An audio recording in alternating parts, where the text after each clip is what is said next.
The last major health survey done in Singapore in 2010 showed that the crude prevalence of diabetes amongst adult Singaporeans was 11.3%.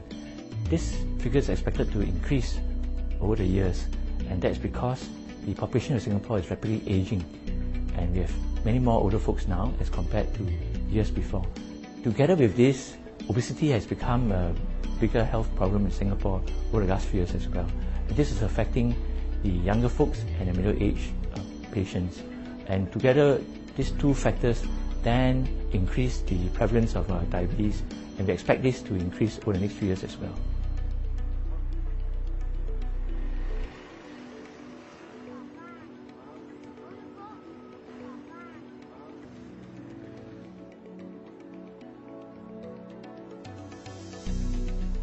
The Khoo Teck Puat Hospital Diabetes Centre Diabetes Empowerment Program was designed to be a group education class. We try to engage the patients as well as their relatives to come together to provide support to each other, to learn about the necessary skills and knowledge about diabetes so that they can manage their diabetes on their own better.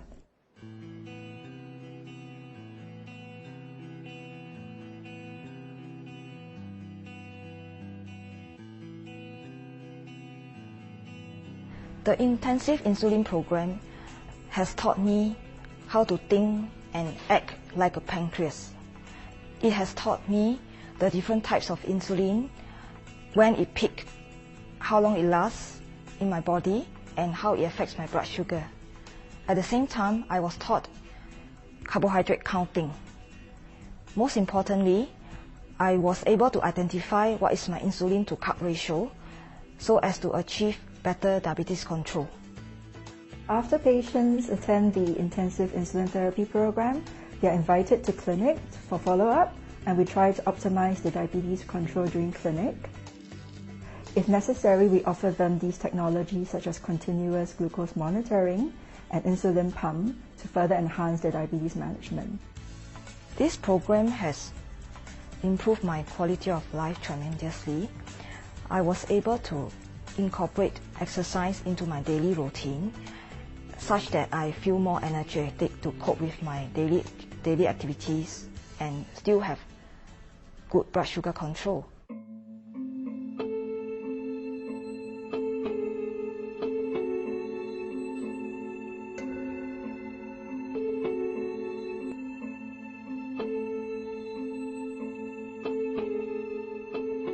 The team has adopted the next generation sequencing methodology approach to try to understand the genetic variation pattern differences between people with young onset diabetes, late onset diabetes, or no diabetes.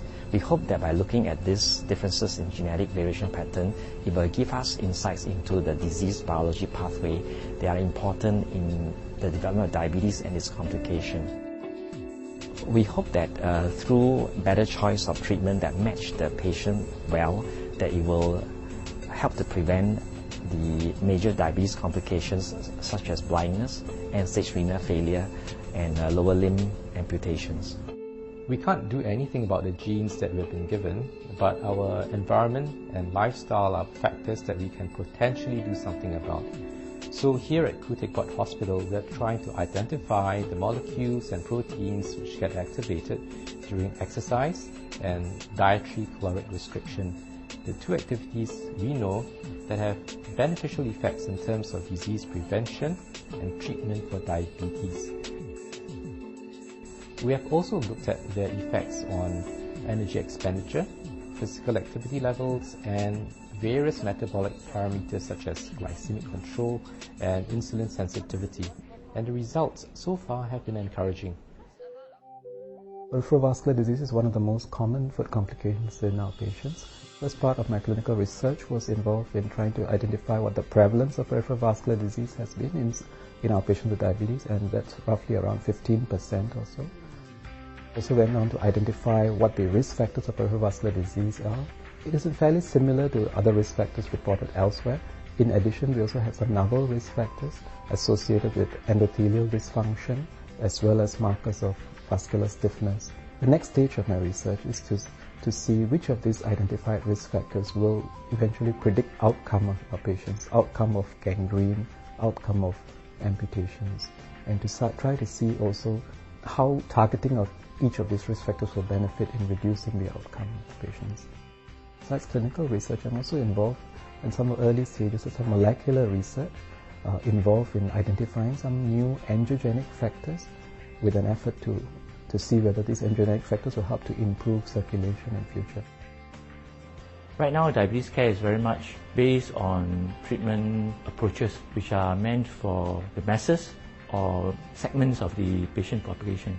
But over time, we hope to be able to customize care and personalize care in such a way that we could then tailor-make treatment regimens for each individual patient based on his profile, whether it is his biodata profile or whether it is his pathologic profile, and then we can practice really personalized medicine for the diabetic patient.